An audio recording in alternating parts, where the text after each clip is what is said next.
Alright, mhuri yeZimbabwe kusangana kwatiri kuita zvakarepo pano paZimu News Update apo patinoda kupa mafirst hand update anonga ari kuitika munyika yedu yeZimbabwe. So kana uri mutsva usabve pano usina kusubscribe, kulike nekushare. So tiri kuona mhuri yeZimbabwe pana comrade wari kuadresa maarmy generals vanonzi comrade Gangeni Ajanga mhuri yeZimbabwe. Iwo veteran iroro mhuri yeZimbabwe wari kutaura iwo kutoti no magenerals vanofanira kuchenjera pamunhu wavari kuprotecta because tiri kuona kuti zvake zvakangoita chete vanopera kuassassinatwa wese because tiri kuona kuti wadzingane mubato reZANU-PF hazviite. So the best solution kungoassassinata munhu chete because kuti udzinge munhu unongoti chikoti mahwana anogona kutangidza sezvo zvamakaona kuti muna 2017 pakangoita dhiri rake chete VP Chwenga ndo yaifanira kuenda amene wakangoraramawo nenyasha dzaMwari because akatorwara zvekurwara zvekutoti kutorarama nenyasha dzaMwari chechezi ndiye munhu aifanira kutanga kutoenda mhuri yeZimbabwe. So tiri kuona panapa pari kuadreswa na comrade Gangeni Ajanga vari kutaura iyo kutoti macomrade magenerals vange vachichenjerera zvinhu zvavari kuita izvi because tiri kuona kuti even kana army yacho yakabva yadziriswa nyembe zvekutoti president ndiye anonga ane simba rakati one day paconstitutional amendment bill number 3 apa takuti tiboerenge mapeji anyorwa panapa mhuri yeZimbabwe tione kuti zvinenge zvakamira sei. So tiri kuona panapa pakanyorwa kunzi from comrade Gangeni Ajanga date 6 June 2026 to every serving military generals Zimbabwe Defense Forces subject final warning stop protecting Emerson Mnangagwa before he killing you all. Tiri kuona mhuri yeZimbabwe ndo musoro wenyaya uripo kutoti comrade vari kuti chimbomirai kuchengetedza vaMnangagwa vasati vakuassassinata mese because pakaiva mhuri yeZimbabwe zvakaitika 2017 up to ndokatunaka 2018 up to 2025 pasinomira zvakanaka. So tiri kuona panapa because pakazongohwandwa necorona kutotova magenerals vari kufa necorona chichi chimwe but vanga varingofa nenzira imwe chete manje ndo problem yakaenda kunoitika kuzoti munhu adonha munhu azodai so hachava chiri chicho chiratidzo inoratidza kuti zvinhu zvasinomira zvakanaka. So tiri kuona panapa mhuri yeZimbabwe pakanyorwa kunzi from comrade Gangeni Ajanga date 6 June 2026 to every serving military general Zimbabwe Defense Forces subject final warning stop protecting President Emerson Mnangagwa before he kills you all. Ndo mashoko mamirira akaita mhuri yeZimbabwe. So panapa pari kunyorwa kunzi I write to you today as comrade Gangeni Ajanga, a proud liberation war fighter who served in the thick of the armed struggle from 1978 through to 1979, operating deep in the Zimunya area of Manicaland province throughout that decisive final phase of our fight for freedom. I fought shoulder to shoulder with comrades Augustine Chiwuri, known famously then by his war name Chocha, conducting patrols, ambushes and operations that helped weaken colonial rules and paved the way for our national independence. I count myself among those who bore the greatest risk, entered harsh condition and made a sacrifice that takuti tiende kune rimwe page racho rwari kunyora mhuri yeZimbabwe pakani zvinhu zvacho ma1 and us that right to call ourselves liberation heroes, and it is from the tested unblemished record of service that I address you now. Comrade who once carried guns for this nation, listen closely. This is not advice, it is a warning you will regret ignoring. You line up behind Emerson Mnangagwa and his crooked push to ram through the illegal 21 constitutional amendment, and you think you are safe. This man lives by one rule: use you to get what he wants, then murder you the moment you are no longer useful. Once the death bill is low, you tend to die comes faster. Why would you cling to a man who is your own worst enemy? Look at the facts, the screen, the truth. CAB3 is a trap he created specifically to strip the army for every independence power and bring it tirikuona mhuri yezimbabwe ndo zviri kutaura panapa zvino zvinomira zvakanaka.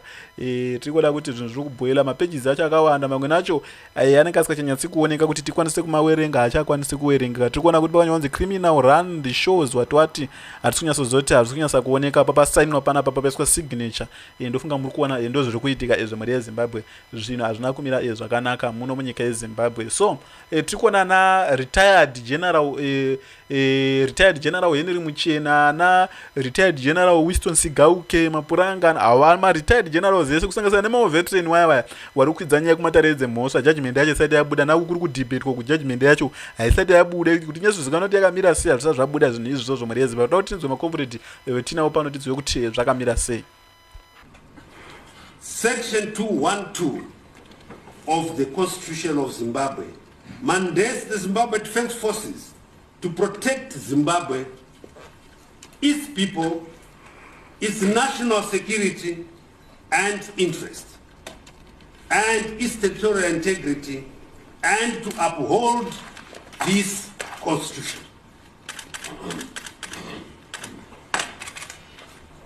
Democracy prevails. We have to call out the whites. Listen, we need to sort out these things because there's no square it.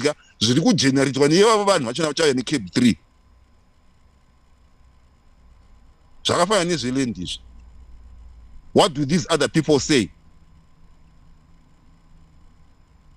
What are other races within our own community and society saying? Yangu vekuti munhu wese patafura tichinyatsogara pasi tinyatsoreit izvi hazvichadiwe izvi. Economy dzedu dziri kuurayiwa maune. Yeti vanhu ivavo vari kuuraya maeconomies yayo. Who are killing these economies? What they want to do is they want an extension of term. Sorry, of lengthening the time yekutonga. What for?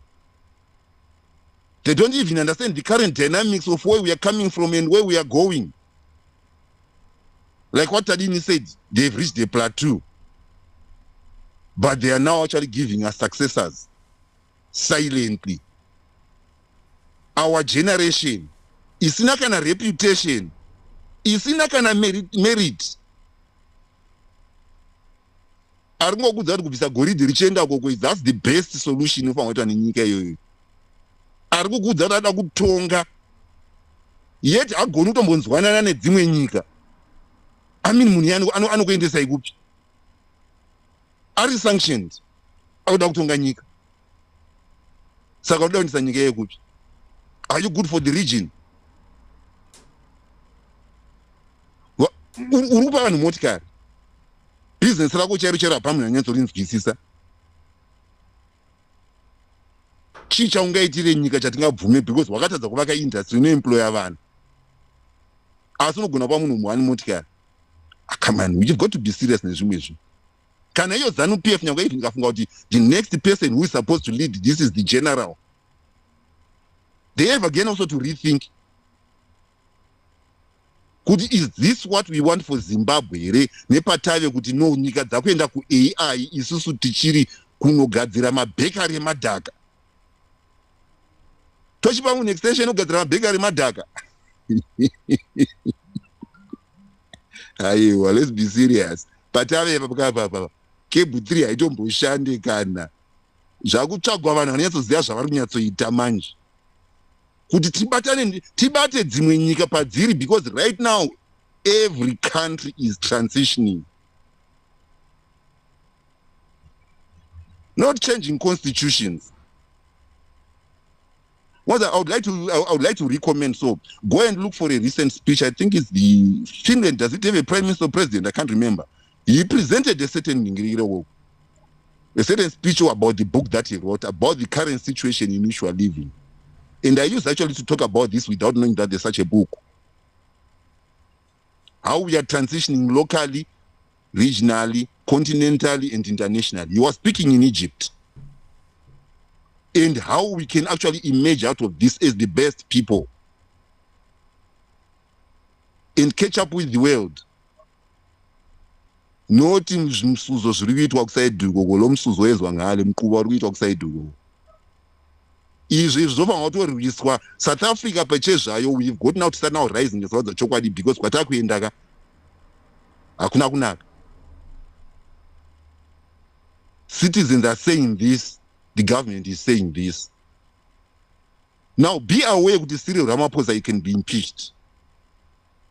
The committee is already set down, they've already elected a chair. And in South Africa, there's one person who, if he says he'll get you, that person will have done his homework, Julius Malema.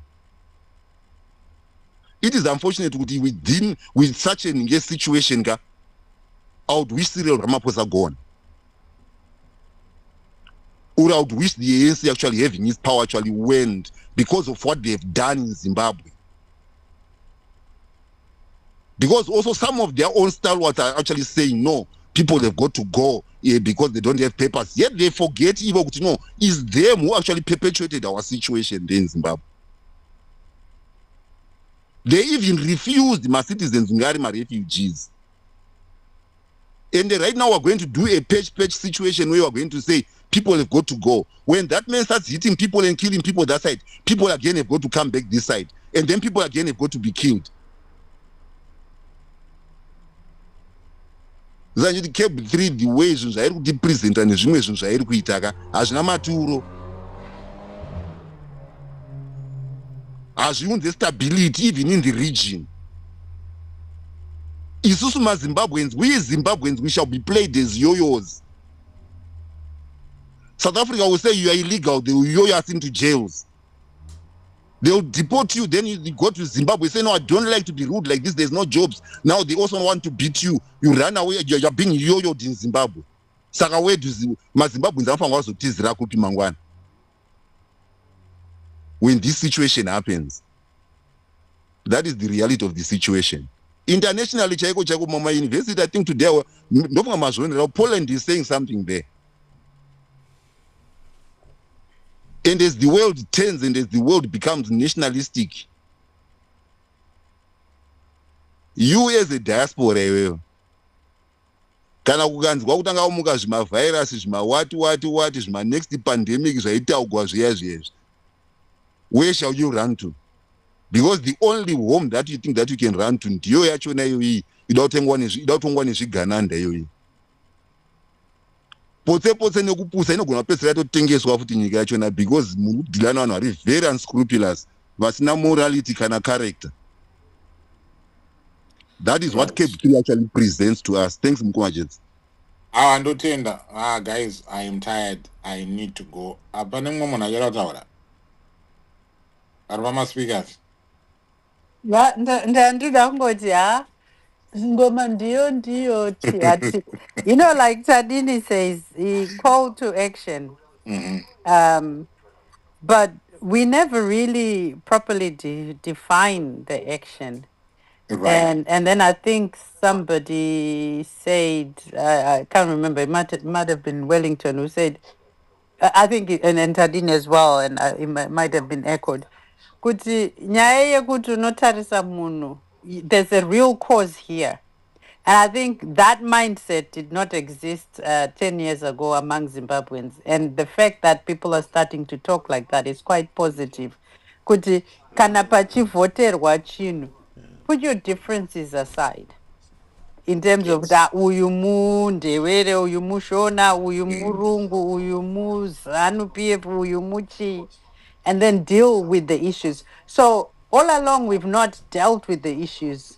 We've dealt with the divisions, or political divisions. So good, even on timelines, it's there where people really.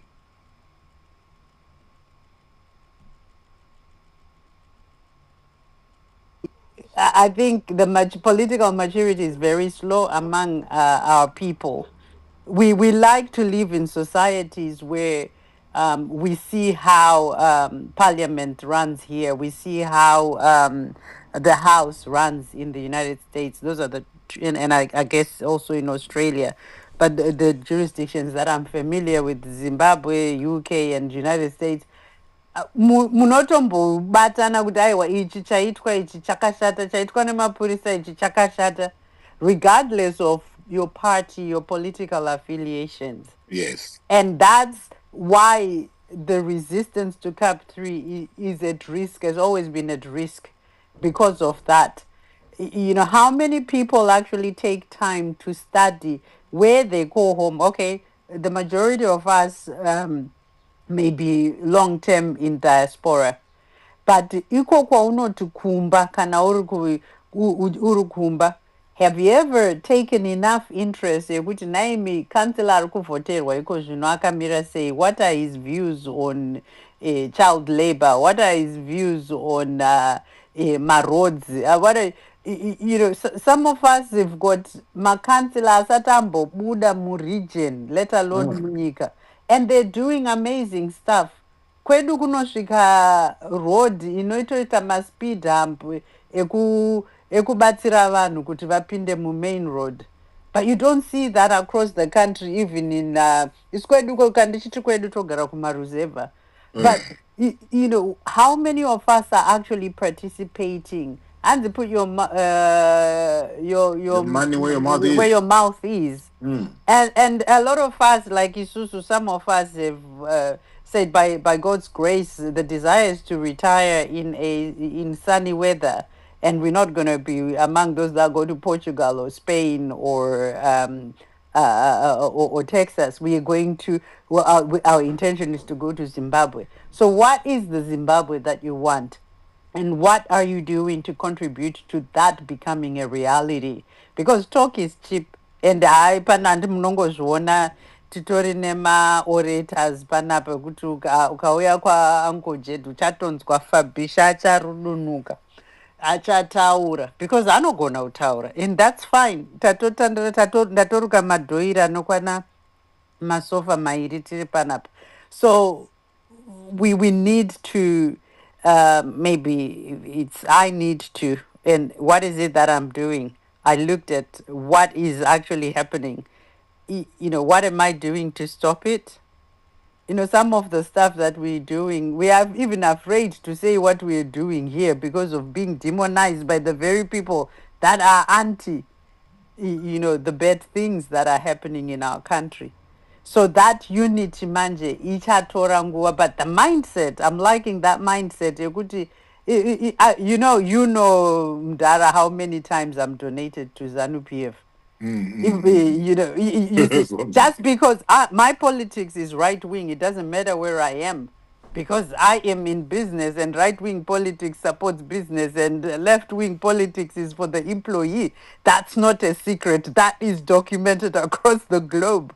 So I'm a capitalist, and I'm not afraid of saying it, but responsible capitalism is what we need in Zimbabwe.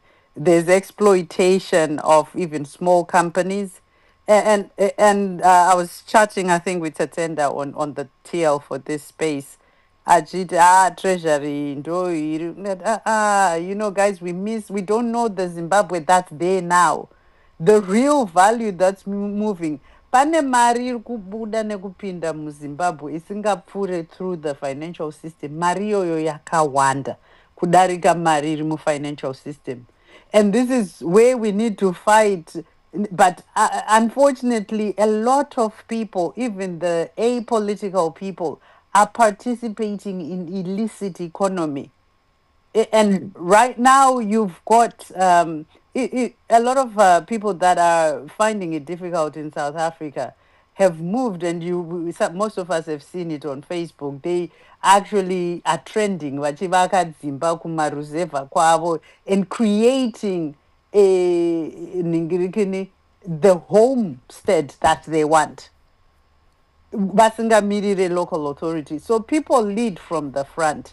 And we're seeing that, and we're seeing kuti vanhu vakutoita shy away from pursuing urban areas. But that's an opportunity presenting itself. Because when